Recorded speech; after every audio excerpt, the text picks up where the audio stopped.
Greetings and welcome. This is New Thought Media Network. I'm Ken Ludwig, and this is the Vibrant Living Hour.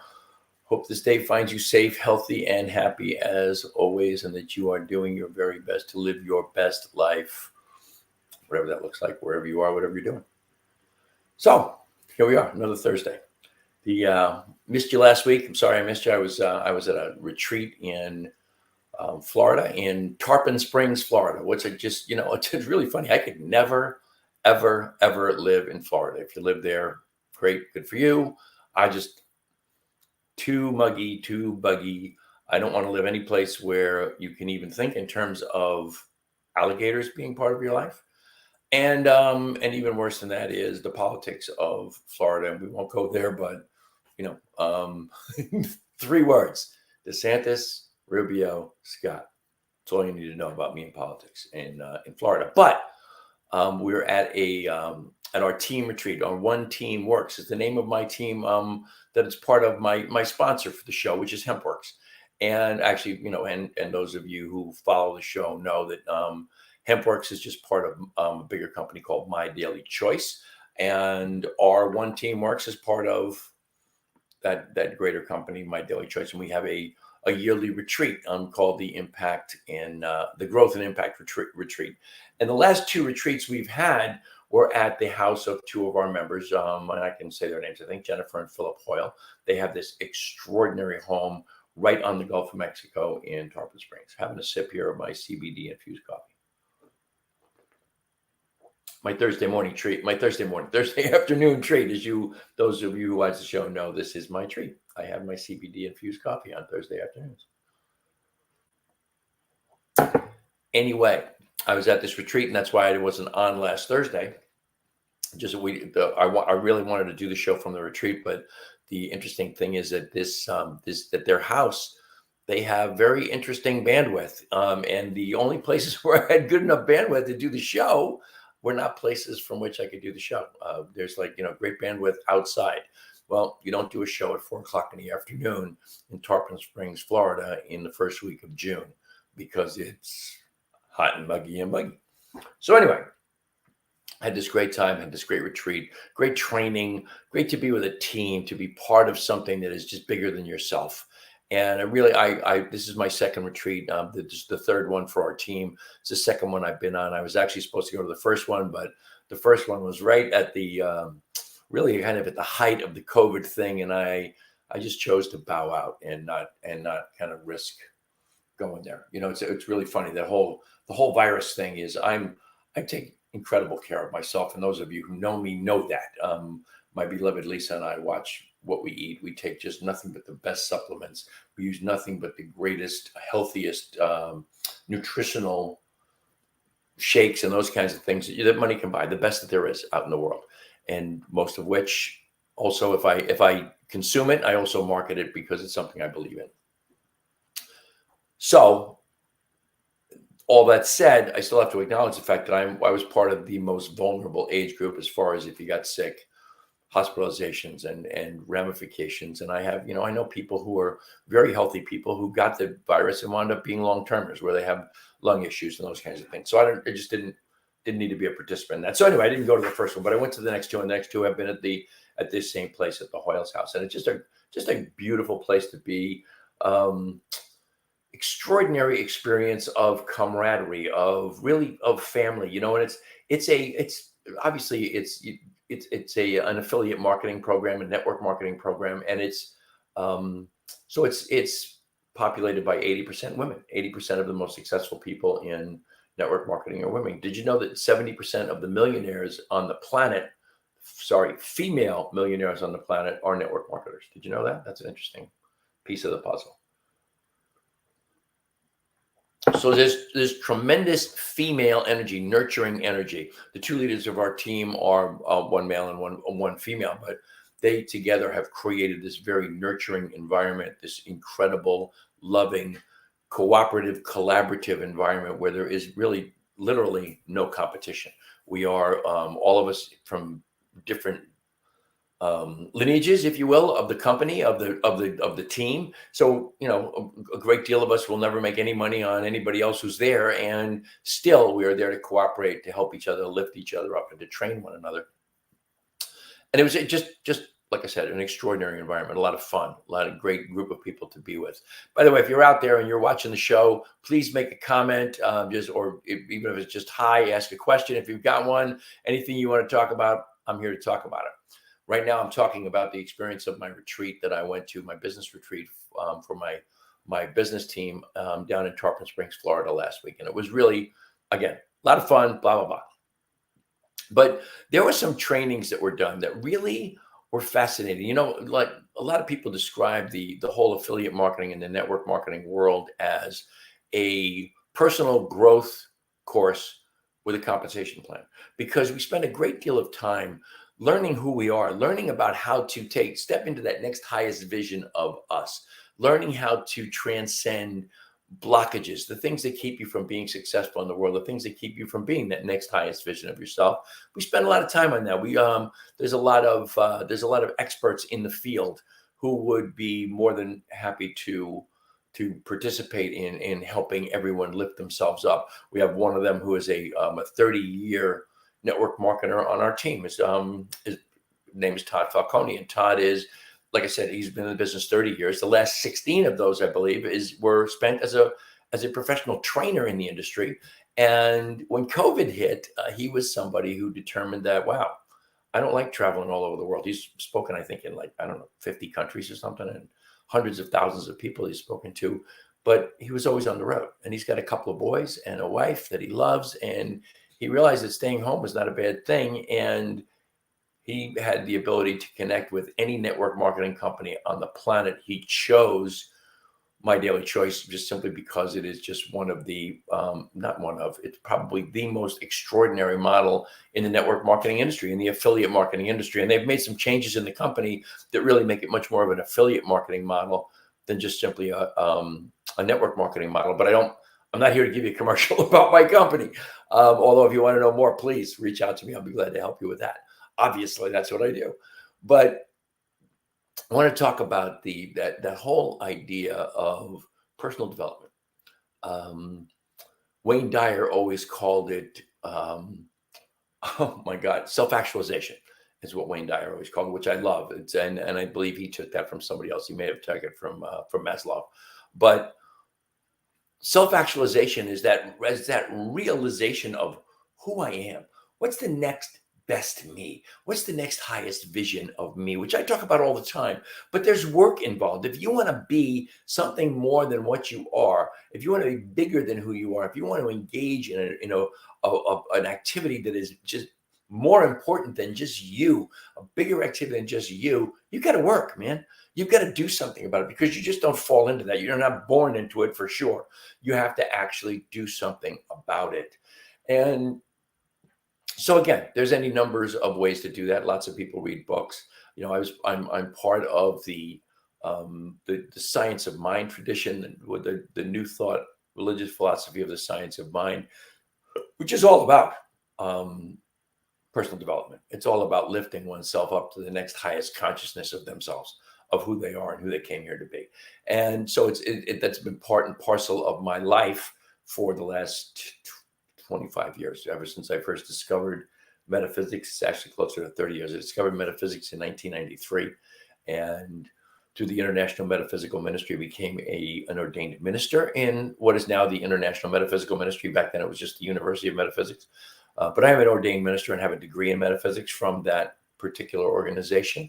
And in 1999, I found the science of mind particularly in Mile High Church in Lakewood, Colorado, through a former girlfriend who turned me on to the whole kind of philosophy. 2004, I started studying it for real. 2007, I became a practitioner in that discipline, if you will.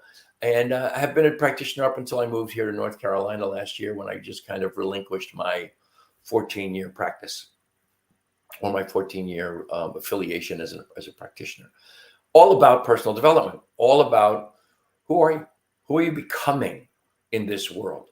And that really is what affiliate marketing is all about. Who are you becoming? And it's one of the few models, I think, business models in the world that allows you to embrace yourself. Who are you? And too often I have found that when people talk in terms of that idea that network marketing or affiliate marketing is a personal development program with a compensation plan, the personal development is way too often for me about marketing, sales, being the most successful business person you can be. When that really isn't totally not totally, that's not really what personal development is about at all. That can be a corollary to personal development. It actually can be a great result of personal development, but personal development is the work on yourself. I think I've talked about this before on the show. I like to look at it in terms of being a disciple. A disciple is, disciple is the root word of discipline. A disciple is someone who takes on a set of practices and principles for their own personal development. And if you look further into that, it comes from the Latin discipulus, which comes from the Latin discere, which is to learn. Bottom line, discipulus is student. And you come to the point of, from my perspective, is having a particular discipline is becoming a student of your own life. The discipline is the work. The discipline is however you approach it. And again, there's so many different pathways, so many different books to read. How do you want to approach this? I want to approach it from the metaphysical perspective. I want to approach it from the perspective of how do I align myself with that infinite ocean of possibilities, the quantum wave, if you will, in which all possibilities exist now. Every single thing that has ever occurred in my life, that will occur, that could possibly occur in my life, already exists in the quantum wave. It is already part of that infinite ocean of possibilities. And in order to experience the things that are in there, I have to align myself with those particular experiences. Now, I think in my world, most of us experience the things that we pretty much unconsciously align with. There's not enough intentionality, not enough purpose involved. I think the higher purpose of my life is to align with those higher visions of me that I have in my head, to align with those higher visions of me that are part of that infinite ocean of possibilities that I would love to have become my reality. That to me is the key to personal development. And that is, man, just let me tell you, it's work. It is work. It starts, of course, in my world, it always starts with the same word, the same thing, starts with meditation. I had someone who's becoming a good friend who's a part of the team. Actually, he's the husband of one of the team members. I don't want to get too specific about this. I don't want to betray any confidences, but he had somebody who was stressed out from stuff with work, who just was telling me about it at the retreat, telling me about his stress.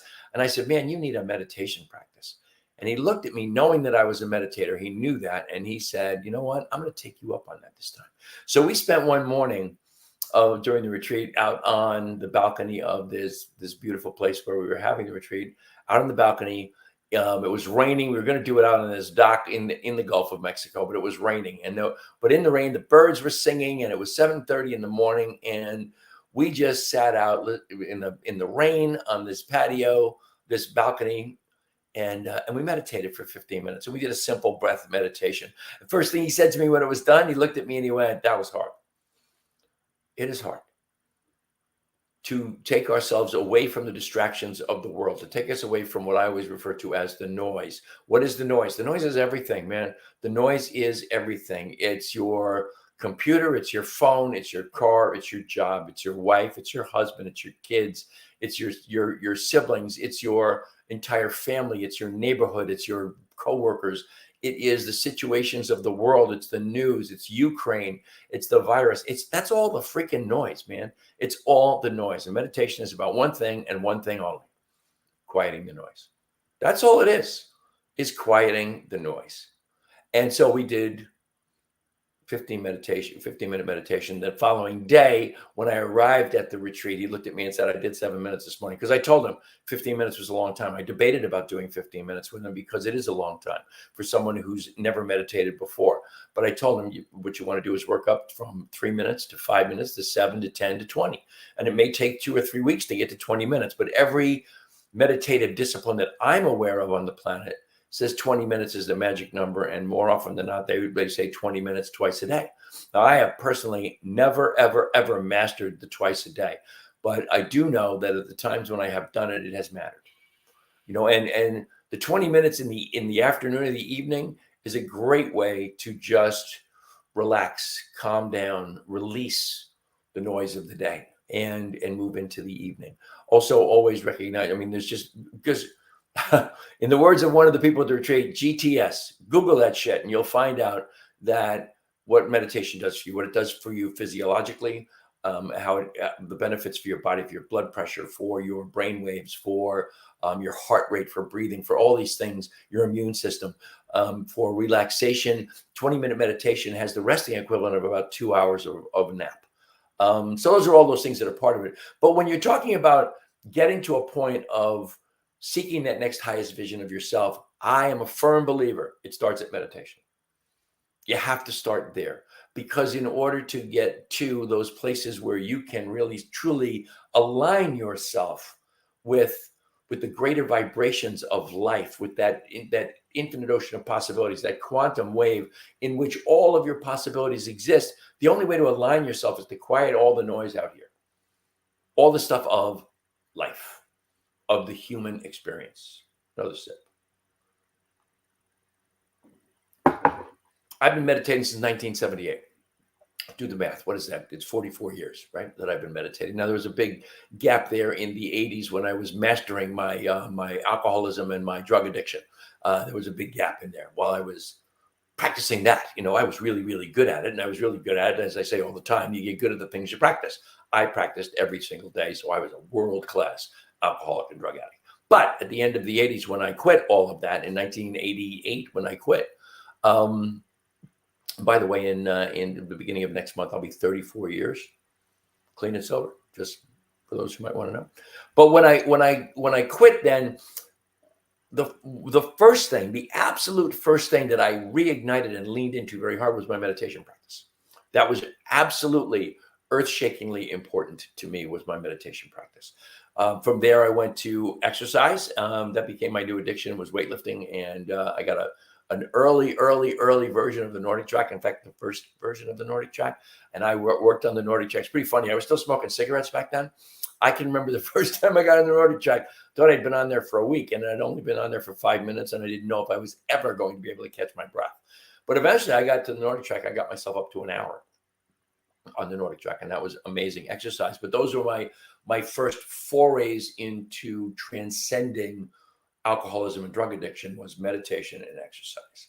And then, as I said in the beginning here, I was introduced to the science of mind. I was introduced to metaphysics and then the science of mind. And that put me on the path of personal development. That put me on the pathway of seeking to be a better person today than I was yesterday.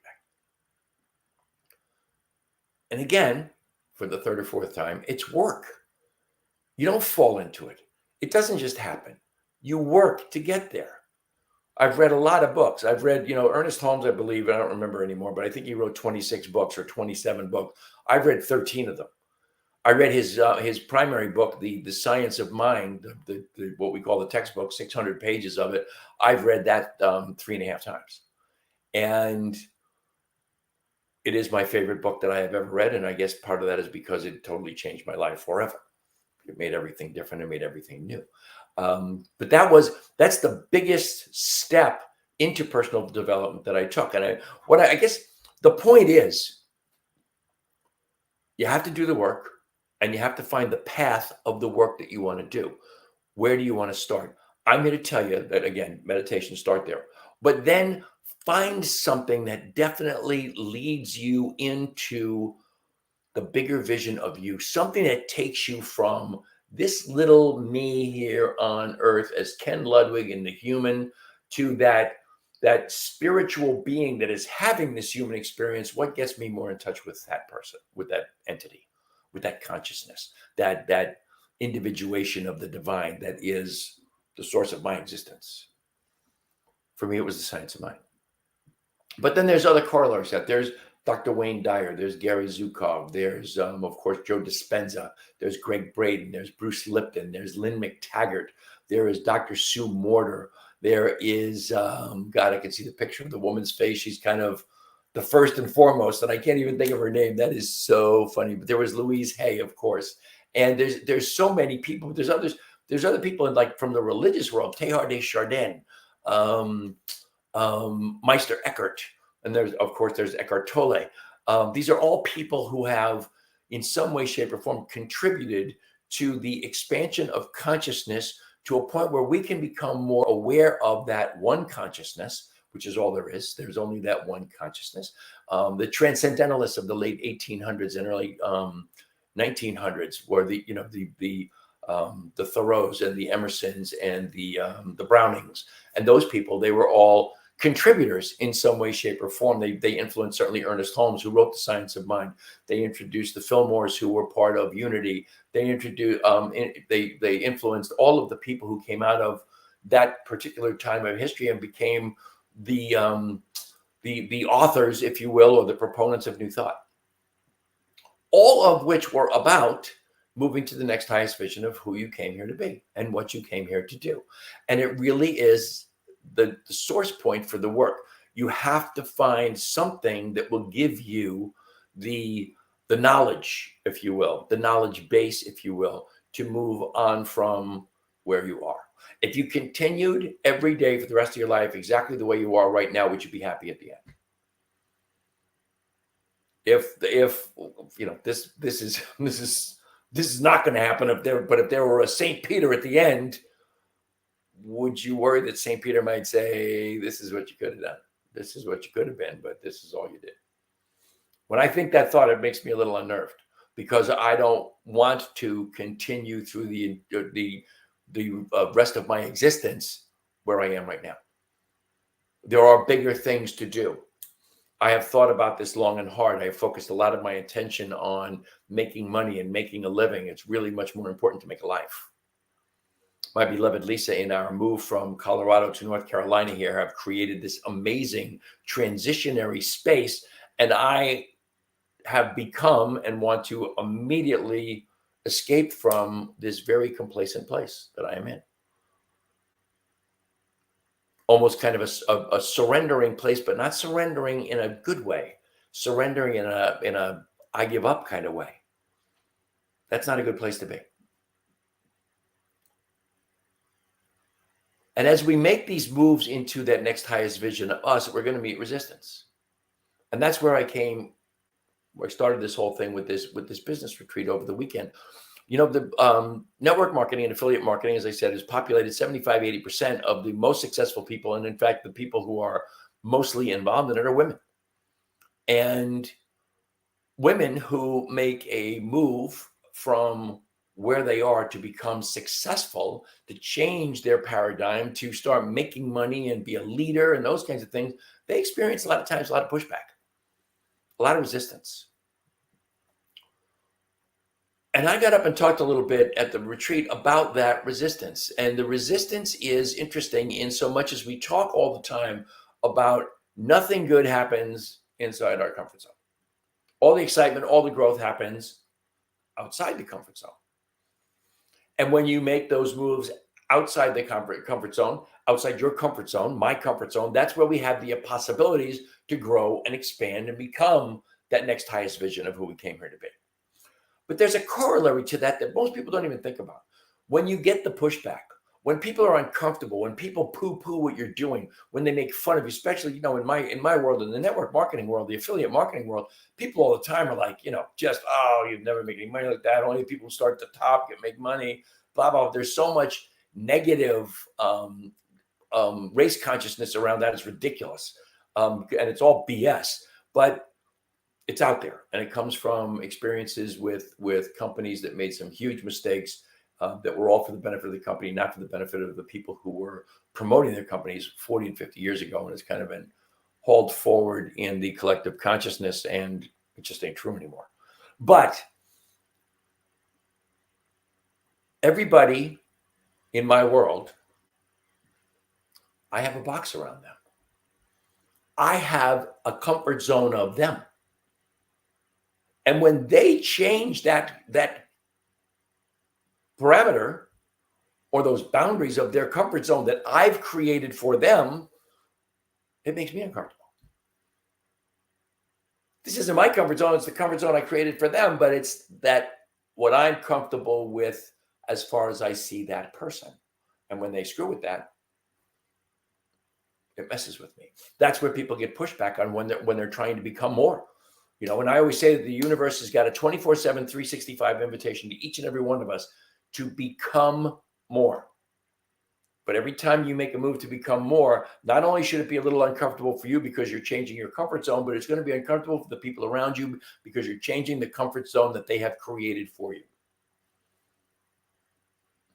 A good friend of mine, a minister friend of mine, Barry Ebert, once said to me, I had an issue with a guy, a young guy who had become a minister. And I was like, I can't even take this guy seriously as a minister. We had a history. It was ugly. He tried to screw me. It was obvious he tried to screw me. I wasn't the only person who saw it. It was so blatantly obvious that people around me were like, is he kidding? Is he really doing this? And that stuck in my head. I had that old consciousness of him. And Barry said to me, we have to allow people to outgrow their past. Think about that. How many people do you hold a grudge against? How many people do you have ill feelings towards in this world who did you bad, or you perceived that they did something bad to you, that you maybe have not fully leaned into forgiveness, if you will, of that person, and you still have this negative connotation of them, and maybe they're a completely different person now. And Barry's advice to me is something I think about often when I have someone in that space. I had someone in that space at this retreat, someone from last year who I had met for the first time, seen this person on Zooms many times, but met them for the first time. And I was like, wow, this person is a pain in the ass. I don't want to be around this person. Well, that person changed dramatically within the confines, or within the construct, not confines, but the construct of the team. He changed dramatically. That person changed dramatically between last year and this year. And I embraced that idea. It took me a couple of days before it got through my thick skull. I absolutely must allow this person to outgrow who I had conceived them to be previously. Whether I was right or wrong, true or false, doesn't matter. I still had this particular story around this person. Now it works, and it comes back to you in different ways. There were a couple of people at this retreat who obviously did not resonate with me. There were new people to the team, hadn't met them before. I met them instantaneously. For whatever reason, they weren't fans of me. And they actually spent a good deal of energy avoiding me, which was, in some ways almost comical. But they hurt my feelings. And when they hurt my feelings, I then had a negative connotation around them and who they are and what they represented. I did not like them.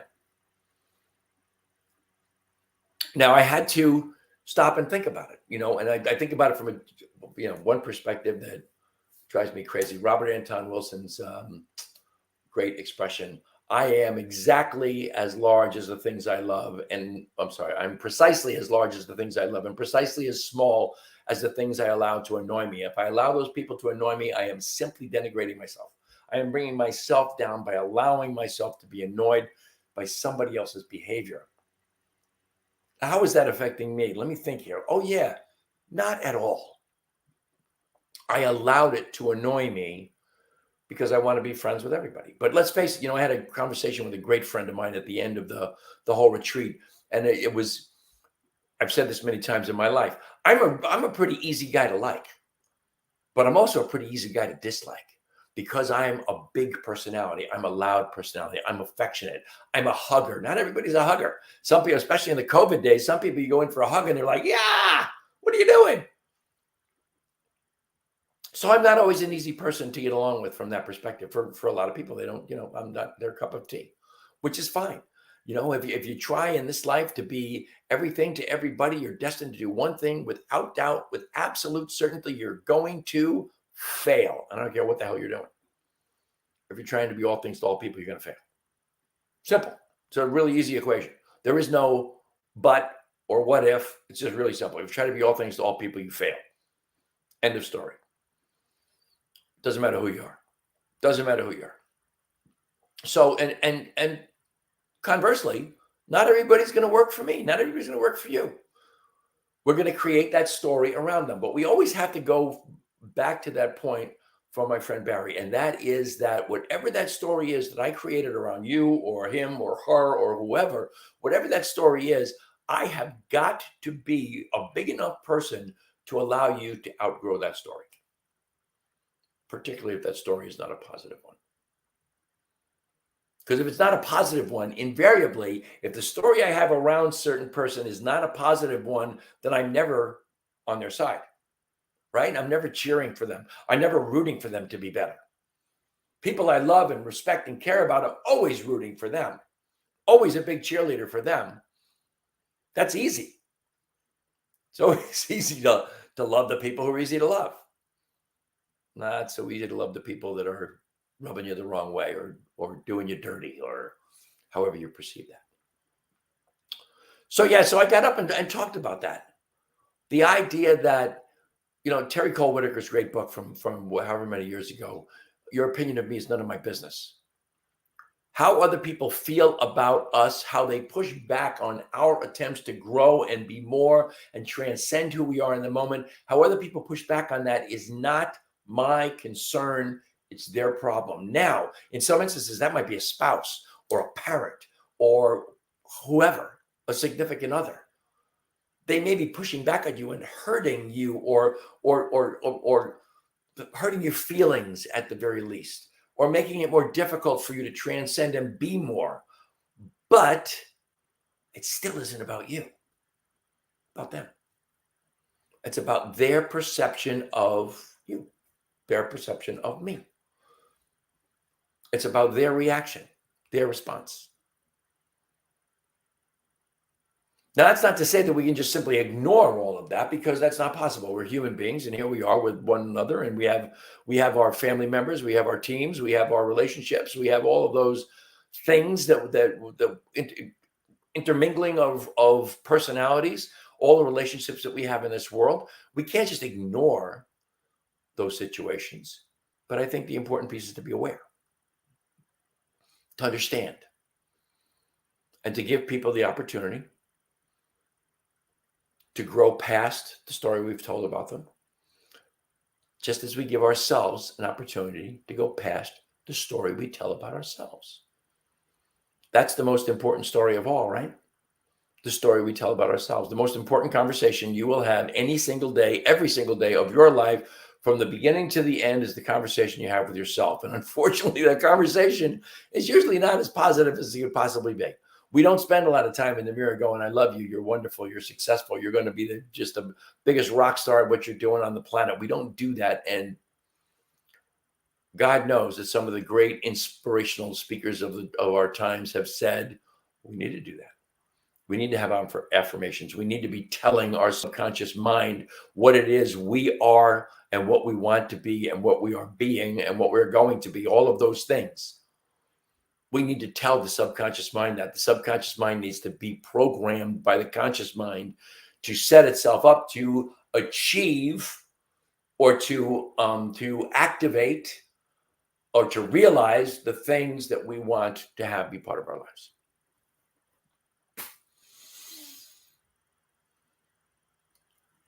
And that's all part of the work. That's all part of growing into that next highest vision of who we are or who we came here to be. My great friend, Dr. James Rouse, talks a lot about purpose, and just happened to catch one of his videos this morning talking once again about purpose. And he was commenting about, suppose your biggest purpose right now is to be present. To be present for all your relationships, to be present with your spouse, with your children, with your friends, with your coworkers, to just be present. But more importantly than any of that, to be present with yourself. to be present with yourself. Most of us spend every moment of every day looking at the moment, which is all that we have, as something we need to get through or transcend. Oh my God. The moment is to only and always be enjoyed. It is such a struggle for me. I don't know if it's a struggle for you, but in the world that we live in the paradigms that we have set up around life in this world, we are constantly looking to get through to the next moment, and in getting through to the next moment, we've just missed this moment, which is all we have. The next moment doesn't even exist. There's no such thing as the next moment. It's only this moment, and this moment, and this moment, and this moment. I'm not very good at that up until now, because I intend to be better. And it all starts with intention. It all starts with your ideas. There is nothing that you are aware of in this life, in this history of this life, of this planet, nothing you're aware of that didn't start out as an idea. So anything that you wish to do, anything you wish to become, anything you wish to actualize within your realm has to start with an idea. And I hope maybe I've given you a couple. That's really all I have for you today. It just seemed like a really big deal to me to get that out there, to give us the opportunity to not only realize that other people have created a box around us, a comfort zone around us, but to realize we've done the same with everybody around us. And that if we really want to always be present, always appreciate everyone in our lives, good, bad, and ugly, we have to understand that we have created a comfort zone around them. We've created a story around them, and we always have to be willing to let their existence, their actions in the world, their expression in the world transcend the story we've created. We always have to be there. That's it. It's really kind of simple, actually, when you stop and just make it simple, but it is all work. Because again, it's not the world we live in. I shouldn't say that. It's the world we live in if we choose for it to be the world we live in. I'm working on it. I'm working on it every day. Every single day, the goal is to be a better human being than I was the day before. Every single day, starting now, is an opportunity for me to recognize the moment. Right in this moment, there ain't nothing wrong anywhere. It's only what I worry about and what I create story around that makes me concerned, other than to enjoy the moment. I see you guys are out there. Nobody has made a comment or said hello or asked a question all day today, and I would just love to hear from you if you're out there. Well, of course, it's up to you. But so that's it today. I want let's do a little business here because it's kind of important. You know that we are a nonprofit organization, so please go to our website, newthoughtmedia.org. That's ntmedia.org. Click on donate. We are thrilled to get whatever you deign to give us. We survive on your donations, and we are happy and grateful for each and every donation that we get. You can email me at teamrocketnow@gmail.com. That's that scroll along the bottom. And you can find me, of course, on my branded Facebook page with my beloved Lisa, Vibrant Aging, which, of course, goes hand in hand with Vibrant Living. Of course, the sponsor of my show, as I said earlier, is hempworks.com, home of the world's greatest CBD. I don't know, I don't know how I got through the first, whatever it was, 68 or 69 years of my life without CBD. CBD is a difference maker in your existence, for sure. And what else is on my plate here to talk about? I don't think there's anything else. You want to follow me on Instagram? I am evolving_hippie. Love to have you follow me on Instagram and Reels, which is where I'm building my presence. So if you want to reach out to me at for any reason around any of those things, please do so. Don't hesitate. I'm always here to be of assistance, to be of help, to coach you if you need coaching, to answer questions if you have questions to ask. Anyway, wishing you fabulous day. As always, I'm immensely grateful for all of you who tune in the show, for the incredible gift that is your time and your attention. I wish you all the love and all the blessings that the universe has to offer. And until the next time, which I hope is next Thursday, and you'll be here with me, namaste, my friends. Namaste.